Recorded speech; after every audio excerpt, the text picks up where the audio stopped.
Hello hello hello everyone, welcome to our channel let's practise together. तो आज का जो प्रॉब्लम द डे है वो है स्पाइरली ट्रैवर्सिंग अ मैट्रिक्स। हम लोग नॉर्मल ट्रैवर्सल तो जानते हैं मैट्रिक्स का, जहाँ पे हम लोग रो कॉलम वाइज में ट्रैवर्स कर लेते हैं। लेकिन आज हम लोग को क्या करना है, आज हम लोग को कॉलम वाइज नहीं करना है ट्रैवर्सल, यानी कि 1 2 3 4 5 6 7 8 9 10 11 12 ऐसे करके प्रिंट नहीं करना है।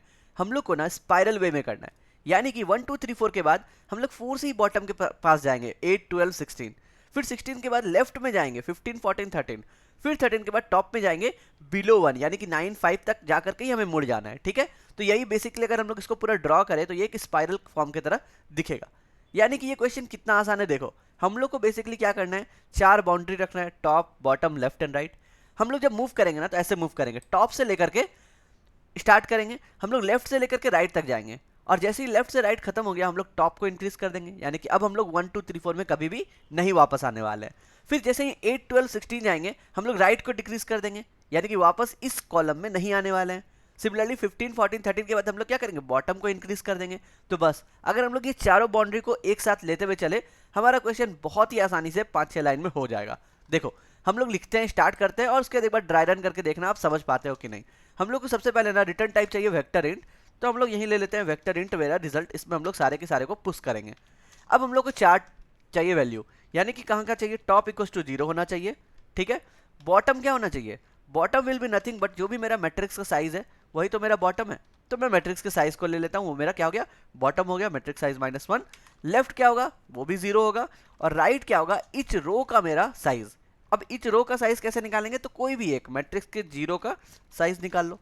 ठीक है, उसमें -1 कर देते हैं तो मेरा इंडेक्स मिल गया लास्ट वाला। बस ये जैसे ही लिख लिए तो मेरा टॉप बॉटम लेफ्ट राइट चारों के चारों मुझे मिल गया। अब एक वाइल लूप चलाएंगे, वाइल लूप कब तक चलेगा, जब तक मेरा टॉप जो है वो less than equal to bottom हो। ठीक है, एंड क्या होगा, जब तक मेरा लेफ्ट जो है वो less than equal to right हो, तभी तक तो हम लोग जाएंगे। स्पाइरल तो वही होता है ना। और इक्वल टू क्यों लिख रहे हैं, क्योंकि एक ऐसा पॉइंट आएगा जब हम लोग मिडिल वाले एलिमेंट पे पहुंच जाएंगे। मान लो ये और इवन के बदले ऑड नंबर का रहता तो मुझे एक ही एलिमेंट मिलता है स्पाइरल फॉर्म में, तो वो बस एक एलिमेंट के लिए मुझे इक्वल टू यहाँ पे लिखना पड़ रहा है। समझ गए। अब देखो अंदर में हम लोग चार फॉर लूप लगाएंगे, किसके लिए, जब हम लोग ट्रैवर्स कर ले लेफ्ट टू राइट, ठीक है, top to bottom, right to left और बॉटम टू टॉप, इन चारों के लिए मुझे एक फॉर लूप लगेगा। मैं सिंपली लिख सकता हूँ आई इक्वल टू कहाँ है, लेफ्ट है, आई इज लेस देन कहाँ तक, इक्वल टू मेरा राइट है, देन आई प्लस प्लस। ये हम लोग ट्रैवर्स करेंगे, और हम लोग अपने रिजल्ट में क्या पुश करेंगे, रिजल्ट में हम लोग पुश बैक करेंगे। अब आप ही बताओ यहाँ पर मैट्रिक्स का कौन सा वाला एलिमेंट पुश होगा। अगर मैं 1 2 3 4 ये चारों को पुश करना चाह रहा हूँ तो मुझे पता है ये आई जो है ये इंक्रीज हो रहा है, यानी कि 0 1 2 3 4, लेकिन क्या चीज़ मेरा कांस्टेंट है, टॉप मेरा कांस्टेंट है। तो मैं यहाँ पे लिख सकता हूँ कि that will be nothing but matrix का, और यहाँ पर मैट है, मैं मैट्रिक्स मैट्रिक्स बार बार लिख रहा हूँ, यहाँ पर मैट है तो मैं इसी को मैट्रिक्स कर देता हूँ। ठीक है, मैट्रिक्स कर देता हूँ, तो मैं यहाँ पे मैट्रिक्स लिखता हूँ। मैट्रिक्स का आई तो मेरा वेरिएबल होगा, लेकिन टॉप जो है वो मेरा फिक्स होगा, यानी कि टॉप का आई ये मुझे चाहिए वैल्यू। तो देखो 0 0 0 1 0 2 0 3 मुझे मिल गया। अब जैसे ये सारे के सारे पुश हो जाएंगे, मैं क्या करूँगा, टॉप को इंक्रीज कर दूंगा, बस मेरा काम खत्म। इसी चीज़ को मुझे फॉलो करना है चारों वाले रो के लिए। ठीक है, यानी कि मुझे अब चाहिए कहाँ से कहाँ, टॉप से बॉटम चलना चाहिए। तो मैं लिख सकता हूँ int I is nothing but top, i is less than equals to क्या, bottom, and i plus plus. ठीक है, फिर से मुझे क्या पुश करना है, सेम चीज, रिजल्ट डॉट पुश बैक, मेरा क्या हो जाएगा, मैट्रिक्स।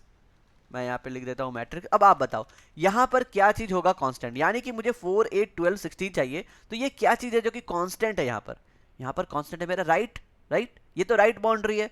तो मैं यहाँ पे बोलूंगा मैट्रिक्स का आई जो है वो वेरिएबल है, लेकिन राइट मेरा कांस्टेंट है। अब जैसे ही राइट कांस्टेंट हो गया मुझे वो वाले वैल्यू भी मिल गए, मैं क्या करूंगा, राइट को डिक्रीज करूंगा, क्योंकि अब मुझे राइट को घटाना है। ठीक है, सेम वे में कहाँ पे जाएंगे, लेफ्ट और राइट के लिए। तो मैं यहाँ पे लिख सकता हूँ int I is equal to क्या, राइट, क्योंकि अब मुझे राइट से लेफ्ट जाना है। सेम जैसा मुझे स्पाइरल फॉर्म में दे रहा है उसी वे में मुझे ट्रैवर्स करना है। ठीक है, और जैसे आप समझते जा रहे हो, अगर उसी वे में कोड करते जाओ तो बहुत ही आसान हो जाएगा। यानी कि अब मुझे राइट से कहाँ जाना है, लेफ्ट पे जाना है, यानी कि i is greater than left and I minus minus. ठीक है, और ये हम लोग कब करेंगे, अगर हम लोग राइट से लेफ्ट जा रहे हैं तो ये कब करेंगे, जब मेरा टॉप जो है वो अभी भी less than equal to bottom हो। तो मुझे यहाँ पर एक छोटा सा कंडीशन लगाना पड़ेगा कि ये वाले फॉर लूप में तभी जाना जब मेरा टॉप जो है वो less than equal to bottom हो, तभी जाना। ठीक है, ऐसे केस में नहीं हम लोग जा सकते यहाँ, क्योंकि यहाँ पे 1 2 3 4 के लिए मुझे ट्रैवर्स नहीं करना है। 1 2 3 4 के लिए क्या हो जाएगा, टॉप जो है बॉटम के बराबर नहीं होगा, ठीक है, डिक्रीज हो चुका रहेगा। तो इसीलिए मैं जब डिक्रीज कर रहा हूँ तो मुझे ये कंडीशन को भी मेंटेन करना है। अब मैं रिजल्ट में क्या करूंगा, पुश बैक, आप ही बताओ। अब मुझे रिजल्ट में क्या पुश बैक करना है, मैट्रिक्स का क्या यहाँ पर फिक्स रहेगा, ये बॉटम फिक्स है, सिर्फ आई हो रहा है ना, राइट से लेफ्ट मुझे जा रहा है, लेकिन बॉटम तो कांस्टेंट है, तो मैं यहाँ पे बॉटम आई लिख सकता हूँ। तो मैं यहाँ पे वही लिखता हूँ, देखो मैं इसको एक लाइन में लिख दूंगा, मैं अभी के लिए आपको दिखा दे रहा हूँ। यहाँ पे मैट्रिक्स, यहाँ पे हो जाएगा बॉटम और यहाँ पे हो जाएगा आई। और जैसे ये मैंने कंप्लीट किया, इसके बाद मुझे क्या करना है, बॉटम को डिक्रीज करना है, ठीक है। तो बेसिकली हम लोग क्या कर रहे हैं, रिड्यूस कर रहे हैं बाउंड्री को। तो इसी के बाद मुझे और एक क्या करना है, मुझे जाना है बॉटम से लेकर के टॉप तक। अब ये बॉटम से लेकर के टॉप तक जब जाएंगे तब भी तो मेरा कंडीशन सेम रहेगा ना यहाँ पे, कि कब तक चलना है, जब तक मेरा लेफ्ट जो है less than equal to right है तब तक ही चलना है मुझे, ठीक है। तो एक सिंपल सा फॉर लूप ले लेते हैं। यहाँ पे क्या लेंगे, int I is equal to nothing but bottom, I is मेरा ग्रेटर देन इक्वल्स टू क्या होगा, top, and I minus minus. और यहाँ पर भी सिंपल मुझे रिजल्ट में पुश बैक करना है किसे, देखो इसे भी मैं नेक्स्ट लाइन में लिख करके समझा देता हूँ। यहाँ पर क्या कांस्टेंट रहेगा, बस आपको यही सोचना है। तो मैं मैट्रिक्स ले लेता हूँ, इसका रो कॉलम रहेगा। अब आप बताओ, अगर मैं बॉटम से लेकर के टॉप की तरफ जा रहा हूँ तो क्या कांस्टेंट है मेरा, लेफ्ट कांस्टेंट है ना, और मुझे बस आई इंक्रीज करना है। तो मैं यहाँ पर आई लिख करके और राइट में क्या करता हूँ, लेफ्ट को कांस्टेंट रख देता हूँ। और जैसे ये कंप्लीट हो गया, मुझे क्या करना है, लेफ्ट को इंक्रीज करना है, क्योंकि अब जब नेक्स्ट जाएगा वो 6 7 से ट्रेवर्स करेगा, यानी कि 10 11, ये 5 9 वाला तो काम खत्म हो गया। इसलिए मैंने क्या किया, लेफ्ट को इंक्रीज कर दिया। बस यही था कोड हमारा। यानी कि अगर बेसिकली देखें तो हम लोगों ने 4 लाइन में इसको यहाँ पे कंप्लीट कर लिया। यहाँ पे भी रिजल्ट पुशबैक इसी लाइन पे आ जाएगा।